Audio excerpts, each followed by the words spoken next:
The world's education system is gradually becoming quite ineffective, and that is simply because in school we are taught algebra, history, grammar, and several other basic knowledge items. However, we do not focus on the all-important thing, that is a skill that can help you, empower you subsequently to become financially free. And that is why, according to the World Bank, there is in excess of 800 million people worldwide living in extreme levels of poverty. And according to research, there is about 60% of all the working force in the US consistently living paycheck to paycheck. And so in today's video, we're going to look at the 7 basic things that you might be doing wrongly when it comes to money and how you can actually adjust, make the right decisions in the forthcoming year 2026, and then embrace your financial goals at the end of the year. And so if you're new here, my name is Nana.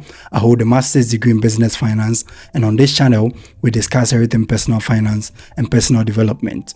And so without further ado, we come to the first thing that might probably be stopping you insofar as attaining your financial goal is concerned, and that is not setting smart financial goals. And so the easiest thing you can do at this point is to sit down, take your previous year's financial goals, and then go through them.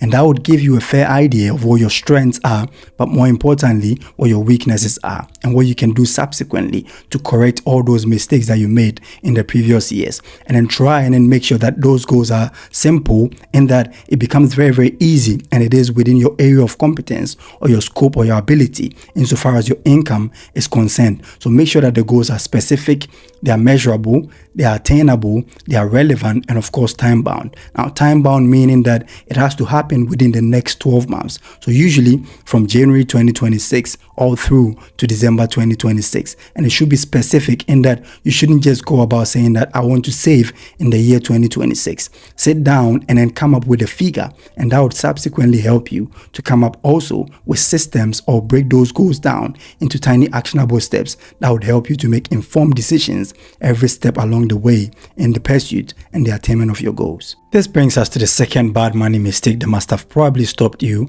from attaining your financial goals, and that is not having financial systems or simply not budgeting. So budgeting is one of the key reasons why most people fail when it comes to setting financial goals and the subsequent pursuit and the attainment of that. And so one key thing that you can do is to resort to the 50-30-20 rule. And what that simply says is that 50% of your income at the end of the month can go into taking care of your needs, and that is your needs being food, clothes, or anything that helps you to keep some level of shelter. And then subsequently, the further 30% can go into wants, that is recreation, personal development, or anything that delivers some level of joy to you.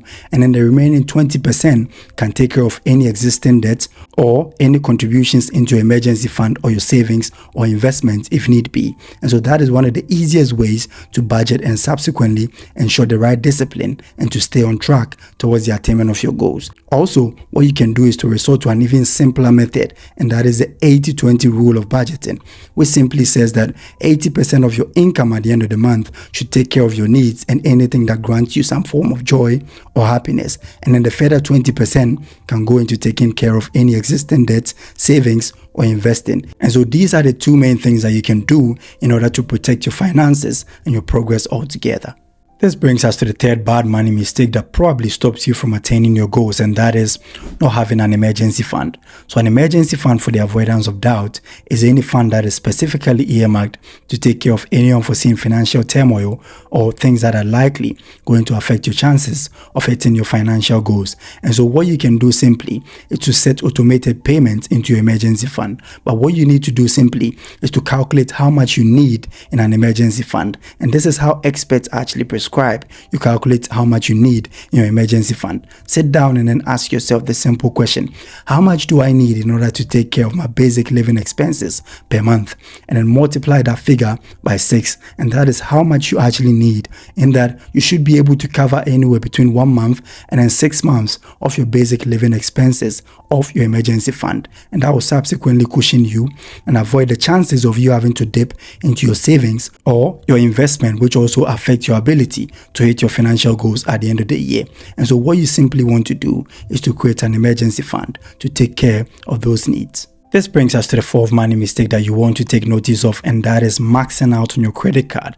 So credit card purchases are one of the reasons why most households are actually left in a cycle of having to live paycheck to paycheck, simply because a credit card out there would actually charge you anywhere between 19 and 21%. That is the average APR. That is if you're to actually default or to max out your credit card. So if you're to make purchases and you're actually paying in excess of 21% on those purchases, then there's nothing that you're going to do that would actually become sustainable financially. And this is how Warren Buffett puts it. He says that if I borrowed money at 21% interest, I would be broke. And that is the richest man in the world actually having to say this. And so you need to consider at this point that you've got to live within your means. Anything that is probably not a need, you don't actually have to slap it on your credit card. And then try as much as possible to reduce the credit limit or any purchases to 30% of the limit of your credit card. So for instance, if your credit card has a $1,000 or a £1,000 limit, try as much as possible and then keep your credit purchases anywhere between 25% and then 30%, and that is $250 or £250 and then $300 or £300 respectively. And so try as much as possible to keep your credit purchases low, and then try and then pay off every single debt that you hold at the end of the month in order to avoid having to pay that 21% average APR on the debt that you have on your credit card. This brings us to the fifth bad money habit, and that is not reducing passive consumption.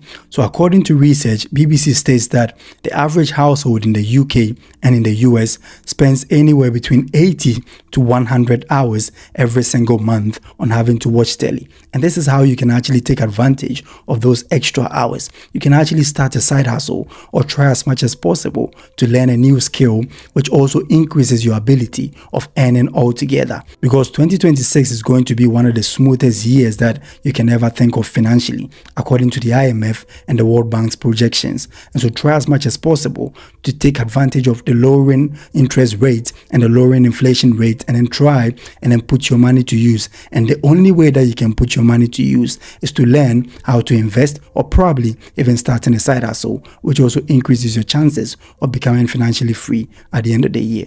This brings us to the sixth bad money mistake that must have probably stopped you in the previous year from attaining your financial goals, and that is not maximizing your savings. So one of the key things that you need to highlight is the fact that those traditional banks that you're saving with is probably promising you anywhere between 1 and then 1.5% on the deposits that you make with them. As opposed to that, what you really want to do is to actually save your money in a high yield savings account, which also returns anywhere between 4 and then 5% of interest at the end of the year.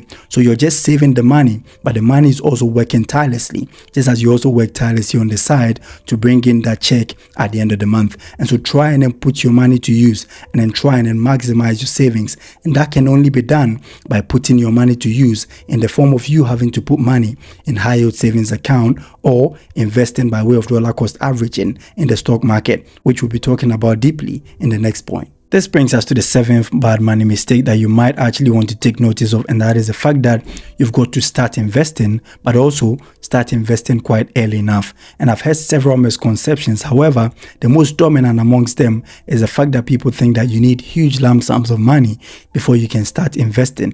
And also, investing is for the rich. What you need to know is that investing is a tool that can be deployed subsequently to actually empower you to hit your financial goals. And so in the forthcoming year, what you want to do is to start by dollar cost averaging, that is setting up automated payments into the stock market and then consistently increasing your contributions over time. And that will subsequently position you to take advantage of the compound interest effect and the growth of companies on the stock market, and then subsequently steer you towards the attainment of your financial goals. And so if you found value in this video, kindly smash the like button. It really helps with the algorithm, and then consider subscribing, because I'll be shooting several videos down the line on personal finance and personal development altogether. And so thank you for spending time with us, and see you in the next video.